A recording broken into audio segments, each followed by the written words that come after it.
예, 안녕하세요. NTTV NT입니다.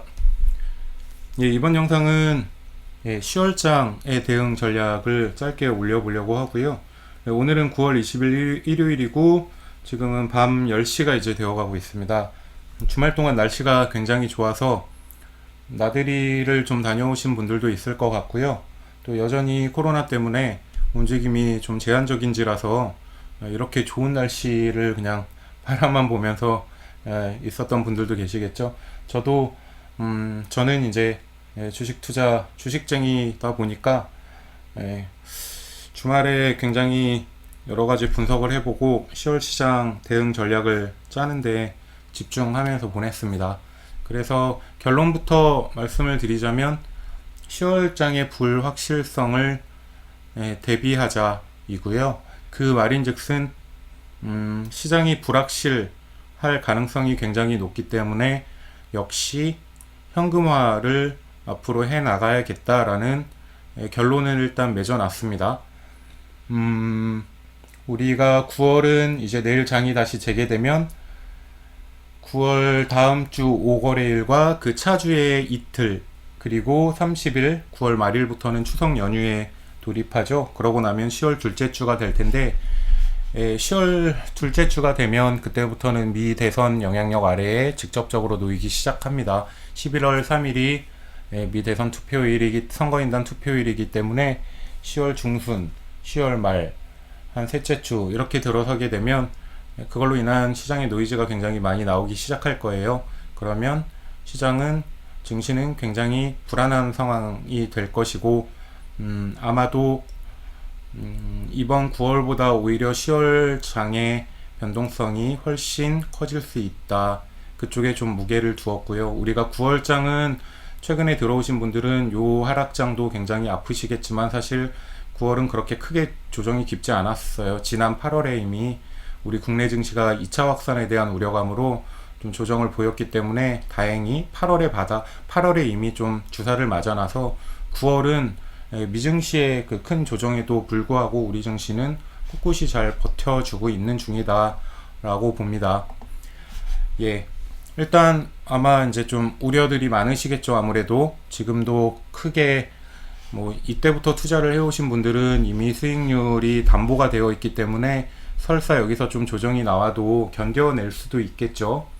또는 저처럼 이제는 현금화를 좀 해놓고 시장이 아래로 향하면 여기서 다시 한 번 더 받아주겠다 라는 전략을 짤 수 있는데 최근에 들어오신 분들은 뭐 전체 계좌별로 아직도 수익이 나 있지 않고 손실권에 있는데 그러면 여기서 더 손실을 보게 된다면 굉장히 아프실 거예요.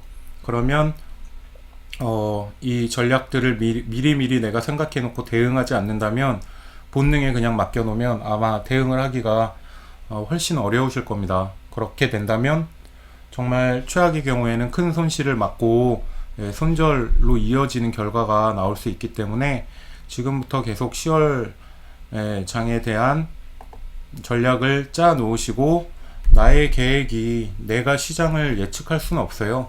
내가 시장 지수를 정확하게 예측해낼 수는 없지만 어쨌든 불확실하다는 걸 알고 있기 때문에 내가 지금 시장이 어떻게 될지 정말 모르겠다라는 것을 알고 있기 때문에 내가 모를 때는 아무것도 예측을 할 수 없을 때는 그냥 바라보고 있는 것이 훨씬 낫다라고 저는 그동안의 긴 투자 경험들을 통해서 알고 있고요. 아마 저뿐만이 아니라 많은 투자자 주식 시장을 오래 경험해 보신 분들은 거의 마찬가지의 시각일 거라고 봅니다. 지금 증시 주변 자금 추이를 보면 고객 예탁금은 아직도 55조에 이르러서 역대 사상 최대에 있고 신용잔고가 너무나도 걸려요. 계속. 예. 물론 유동성으로 오르는 장이고 고객 예탁금이 굉장히 급상승했기 때문에 그에 맞춰 잔고도 올라왔지만 특히 코스닥에서의 신용잔고가 거의 9조에 이르르고 있고요. 이런 물량들이 시장이 전체적으로 변동성을 보일 때 신용 물량이 대거 쏟아져 나오게 되면 종목별로는 거의 반토막이 날 수 있는 종목들도 지금도 사실 많이 보입니다. 그래서 특히 이런 바이오 같은 경우에는 제가 평소에 원래 투자를 하는 섹터가 아니었고 이번 증시는 한 4월 경부터 해서 바이오가 계속 유동성이 굉장히 유입되고 코로나로 인한 시세들이 만들어져서 저도 매매를 하고 있고요.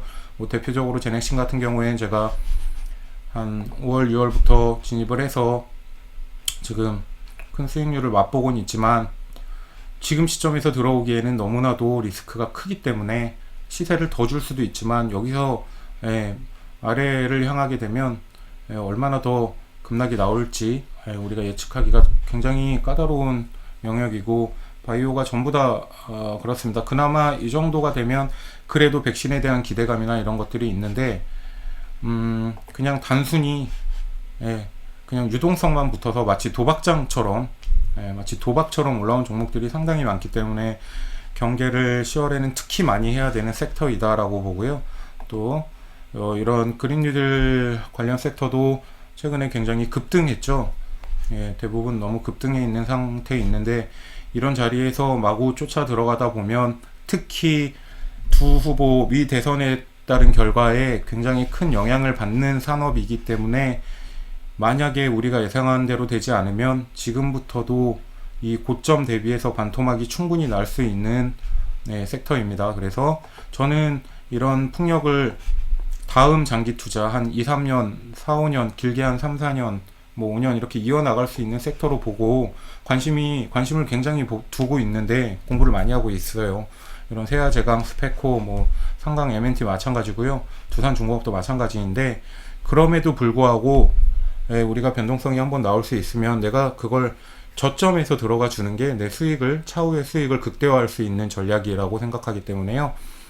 지금처럼 급등해 있는 데는 절대 따라 들어가지 않는다.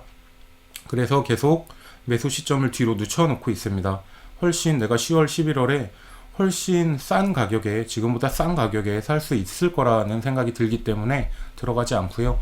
만약 뭐 제가 예상한 것과 반대로 뭐 바이든이 당선이 되면서 쭉쭉쭉 그냥 조정을 주지 않고 올라가면 이 종목에는 투자를 하지 않으면 되겠죠. 다른 섹터를 살펴보면 되기 때문에 내가 큰 리스크를 안고 지금부터 들어갈 이유는 전혀 없다.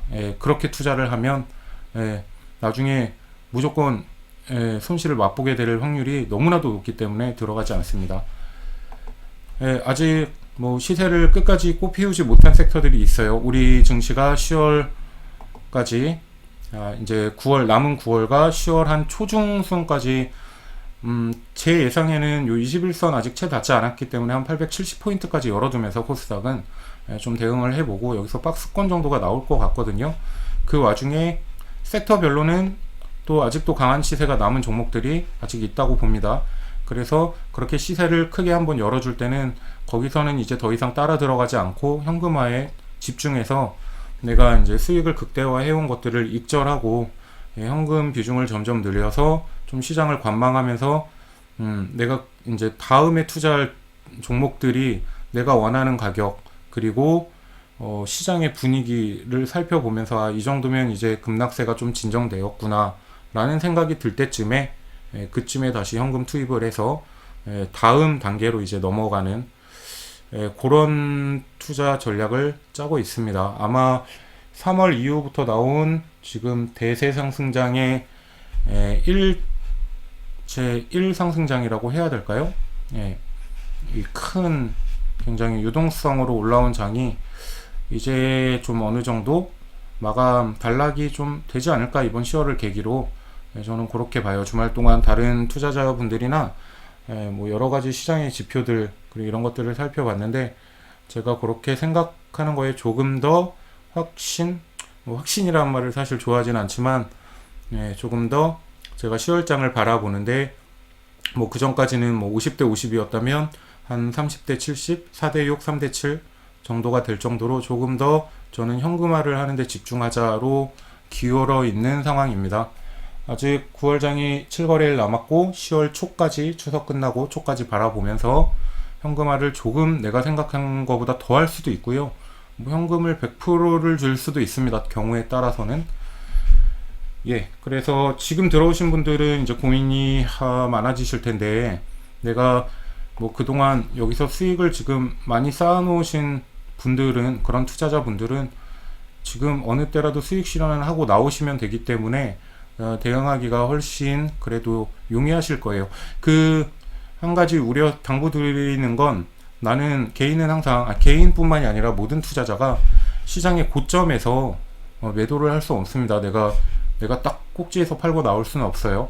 그래서 그동안 어느 정도 수익이 쌓여 있다면 예, 이렇게 이제 리스크가 있을 때에는 조금 현금화를 하는 것이 맞다. 입절을 해서 내 원금을 그동안 이제 쌓아놓은 수익을 지키는 편이 훨씬 낫다고 봅니다. 왜냐면 다음에 또 기회가 주어질 거기 때문에 그때 다시 쌓아놓은 수익을 잘 가지고 계시다가 다시 들어오시면 됩니다. 이제 문제는 지금 손실 구간에 있으신 분들, 최근에 돌아와서 손실 부분에 있다면 대응하기가 굉장히 어려울 거예요. 왜냐하면 손절을 해야 되기 때문에 쉽지 않죠.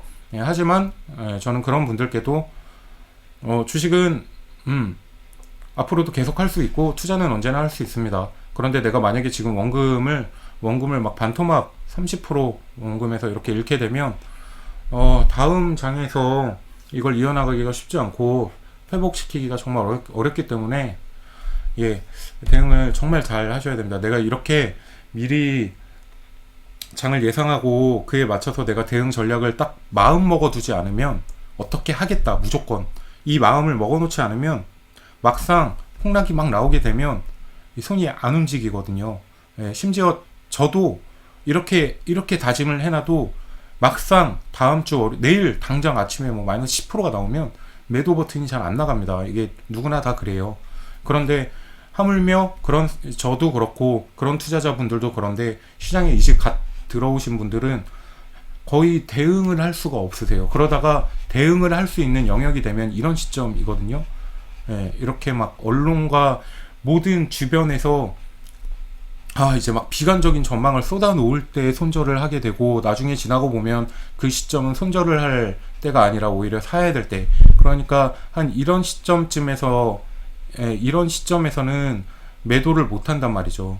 여기서 여기까지 떨어진 거를 좀 참고 손절을 해 놓으면 요런 더 하락했을 때 다시 잡아서 올라올 수 있는데 그냥 이걸 온몸으로 맞다가 여기서 내던지게 된다는 얘기예요. 그렇게 한번 하고 나면 정말 이 뭐 주식 시장이 꼴보기도 싫어지거든요. 처음에는 못하게 됩니다. 이걸. 그리고 막 몇 년이 지나고 나중에 사람의 기억이 잊혀지잖아요. 또 그런 아픔들이 한참 지나고 난 다음에 나중에 주식 시장이 화랑이고 이러면 또 그때 이런 자리에서 다시 들어옵니다. 정말 이 반복돼요. 그래서 항상 그런 점들을 염두에 두시고 대응을 하셔야 된다고 보고요.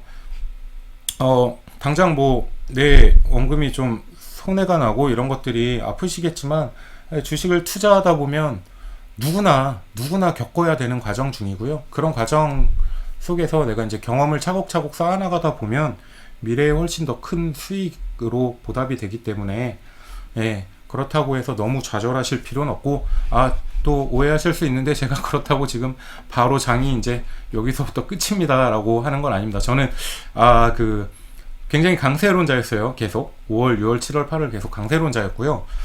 뭐 심지어 오면서 몇 번 조정을 받았는데 이런 자리에서도 시장이 이제 여기서 뭐 V자 반등이 안 나온다, 여기서 장이 이제 다시 떨어진다, 이제 거품이다 할 때도 저는 아직 시장이 강세다, 아직은 시장은 더 간다라고 계속 강세론을 줄곧 이어오고 있었고 저 또한 거기에 맞춰서 투자를 계속 해왔습니다. 그런데 지금 시점에 있어서는 저도 그렇게 강세론자였던 저도 대비를 해야 된다고 생각합니다. 왜냐하면 실체가 너무나도 실체가 있거든요.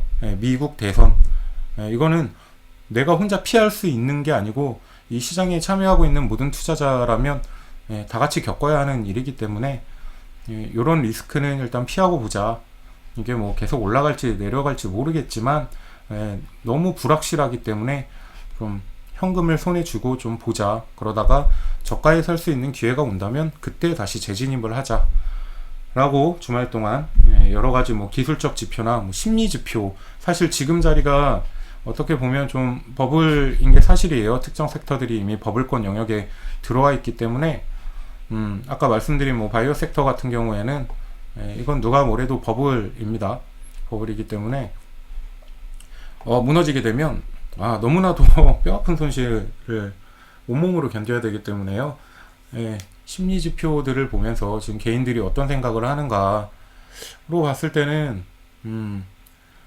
그다지 썩 밝지 않은 것 같아요. 지금 상황에서는. 그래서 뭐 주변 자금 추이도 말씀을 드렸지만 신용잔고가 구조 너무 좀 과열이 되어 있고, 일부 증권사들이 지난주쯤이었나? 그때 제가 다른 영상에 코멘트를 했었는데, 일부 증권사들이 신용한도가 다 소진이 되는 상황이고, 이런 상황 속에서 이런 이슈가 있다, 불확실한 이슈가 있다, 그러면 시장은 또 그럴 때 가만히 두지 않죠. 특히 메인 자금들이 좀 투자금을 줄여 나가는, 익절하고 이제 수익을 실현하고 빠져나오는, 충분히 그렇게 운영을 할 수 있기 때문에 우리 개인들도 거기에 발맞춰서 그걸 나중에 당하지 말고 내가 먼저 나가 있는 게 훨씬 더 좋은 전략이라고 생각이 됩니다. 이제부터 10월 한 초 일단 추석이 있으니까 뭐 9월 장은 좀 더 지켜봐도 될 것 같고요. 10월 둘째 주부터는 정말 하루하루 대응을 잘 해나가면서 현금을 많이 쌓아 두는데 주력을 해야 된다고 봅니다. 오늘 영상은 여기까지 하고요. 어쨌든 남은 7거래일 동안 좀 시장이 또 우리가 반등이 좀 나아져서 좀 내가 마음 편하게 현금을 만들 수 있는 그런 디딤돌이 좀 되는 기간이 추석 전에, 명절 전에 되었으면 좋겠습니다. 이건 저의 바람입니다. 그러면 이번 영상은 여기까지 하고 마치겠습니다. 주말 이제 밤이네요. 좋은 밤, 편안한 밤 되시고요. 내일부터 또 좋은 한 주가 펼쳐지기를 기대하면서 영상을 마치겠습니다. 감사합니다.